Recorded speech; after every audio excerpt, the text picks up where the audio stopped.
വിയർത്തിരിക്കുന്നതുകൊണ്ട് നിങ്ങൾ ആരും തെറ്റിദ്ധരിക്കരുത്. മേലാണെങ്കിൽ വിയർത്തതല്ല, നട്ടുച്ചയ്ക്ക് നടന്നു പോയപ്പോൾ വിയർത്തതാണ് കേട്ടോ. നമ്മളിപ്പോൾ കടക്കാമണ്ണ വീട്ടിലുണ്ട്. ഇവിടെ ഞാൻ അംഗൻവാടി വന്നതാണ് കേട്ടോ. ഈ അമ്മയും കുഞ്ഞിൻ്റെ ബുക്ക് കാണുമ്പോൾ തന്നെ നിങ്ങൾക്കറിയാമല്ലോ, ഞാൻ ഇവിടെ രജിസ്റ്റർ ചെയ്യാനായിട്ട് വന്നതാണ്. എന്തെങ്കിലും പുപ്പും പൂടേയും പൊടിയോ വല്ലതും കിട്ടുവാണെങ്കിൽ വാങ്ങിക്കാമെന്ന് വിചാരിച്ച് വന്നതാണ്. അംഗൻവാടിയിൽ ഒട്ടും കുട്ടികളില്ലായിരുന്നു കേട്ടോ. അന്നേരം ഞാൻ നേരെ അവിടെ വന്നു. നമ്മുടെ വെയിറ്റും ഹൈറ്റും ഒക്കെ എടുത്തിട്ടുണ്ട്. വെയിറ്റൊന്നും എടുത്തില്ല കേട്ടോ. എന്താണെന്ന് വെച്ചാൽ ഇപ്പോൾ എല്ലാം ഓൺലൈനാണെന്ന്, എന്ത് ചെയ്യാനാന്ന് പറഞ്ഞാൽ അങ്ങനെ ഓൺലൈൻ ആയതുകൊണ്ട് തന്നെ അന്നേരം എനിക്ക് രജിസ്റ്റർ ആയില്ല. പിന്നെ അവർ വിളിച്ചോളാമെന്ന് പറഞ്ഞു കേട്ടോ. അങ്ങനെ ഞാൻ എന്താണ്ട് ശശിയായിട്ട് നടന്നു പോകണം കേട്ടോ. നടന്നു പോകുന്നതിൻ്റെ ഇടയ്ക്കൂടെ ഞാൻ കുറച്ച് സാധനങ്ങളൊക്കെ വാങ്ങിച്ചിട്ടുണ്ടായിരുന്നു.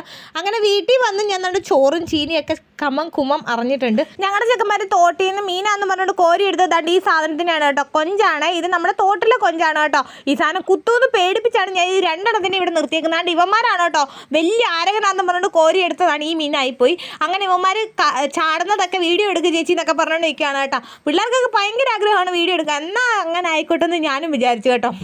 ഇതെല്ലാം ഇതിനപ്പുറം ചാടി കിടക്കുന്നവന്മാരാണ് ഇതെല്ലാം കൂടെ. അതായത് നമ്മുടെ ചേട്ടൻ്റെ മോനാണ് കേട്ടോ. ഒന്ന് നമ്മുടെ വീടിനടുത്തുള്ള ചേച്ചിയുടെ മോനുമാണ് കേട്ടോ. അങ്ങനെ പിള്ളേരവിടെ ചില്ല് ചെയ്യുവാണ്. ഞാനും അതൊക്കെ കണ്ടിട്ട് പിന്നെ താഴെ ദേവൻ്റെ വീട്ടിലൊക്കെ പോയി കുറച്ച് നേരമൊക്കെ ഇരിക്കുകയാണ്. ഇന്നത്തെ വീഡിയോ ഇത്രയേ ഉള്ളൂ. അടുത്ത വീഡിയോ കാണാൻ ടാറ്റാ.